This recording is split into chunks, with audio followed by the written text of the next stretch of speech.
নমস্কাৰ বন্ধুসকল, কি খবৰ আপোনালোকৰ? আশা কৰোঁ আপোনালোক সকলো ভালে আছে। আজি মই এটা ৰেচিপি লৈ আহিছোঁ আপোনালোকৰ আগলৈ, যিটো আপোনালোকে সকলোৱে খাই ভাল পায় আৰু আমিও ভাল পাওঁ। সেই গতিকে মইনো কেনেদৰে বনাইছোঁ চাওঁ আহকচোন। যদি আপোনালোকৰ চাই ভাল লাগে তেনেহ'লে লাইক, কমেণ্ট আৰু ছাবস্ক্ৰাইব কৰিবলৈ নাপাহৰিব।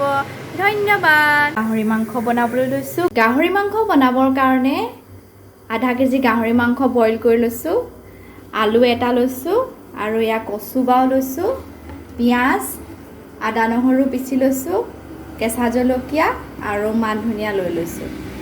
এতিয়া কেৰাহীত আমি মাংসখিনি দি দিলোঁ আৰু যেতিয়ালৈকে গাহৰি মাংসখিনিয়ে তেল নেৰে তেতিয়ালৈকে আমি এনেদৰে ভাজি থাকিম।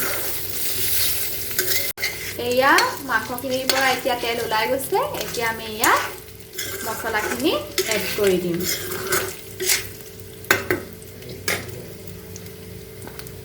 প্ৰথমতে পিঁয়াজখিনিকে দি লওঁ।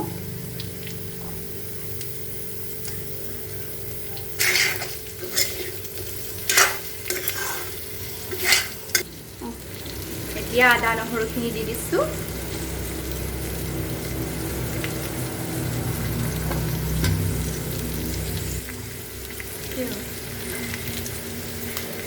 এতিয়া ইয়াত কেঁচা জলকীয়া দুটা চিঙি দিছোঁ।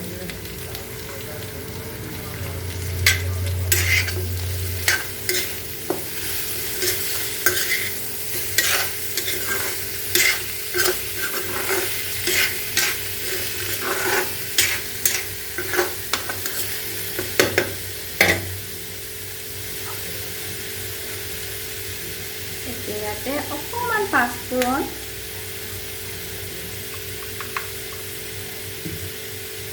হালধি,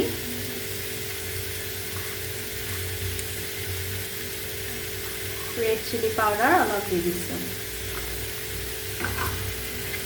এতিয়া ইয়াত নিমখ অলপ দি দিছোঁ।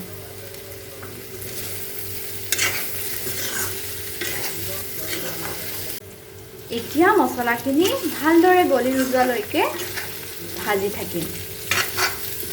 এয়া দেখিছেনে আপোনালোকে? এনেদৰে ভাজি থাকিলে মাংসখিনিও খাবলৈ অলপ ভাল হয়। এয়া ভাজি আছোঁ আৰু এতিয়া 2 মিনিটমানৰ কাৰণে ঢাকি ৰাখিম। যিহেতু 2 মিনিট হৈ গ'ল আৰু এতিয়া আমি ইয়াতে কচুখিনি দি দিম।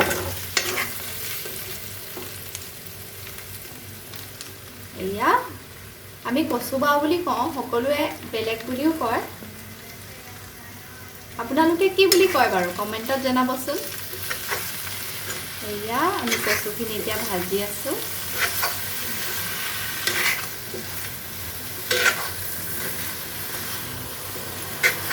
আৰু একেলগতে এতিয়া ইয়াতে আলুকেইডোখৰো দি দিওঁ। এতিয়া ইয়াত কচুখিনিও ভালদৰে সিজি গ'ল।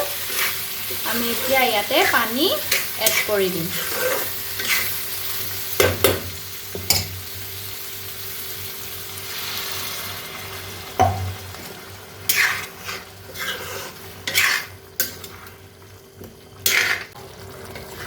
যিহেতু মই মাংসখিনি গ্ৰেভি কৰিম, সেইটো কাৰণে মই আধা গিলাচ পানীহে ইয়াত এড কৰিছোঁ। আৰু এতিয়া মই 5 মিনিটৰ কাৰণে মাংসখিনি কম জুইত ঢাকি ৰাখিম। এয়া 5 মিনিটৰ পাছত আমাৰ মাংস ৰেডি হৈ গ'ল। আৰু এতিয়া ইয়াত মান ধনিয়াখিনি দি দিছোঁ।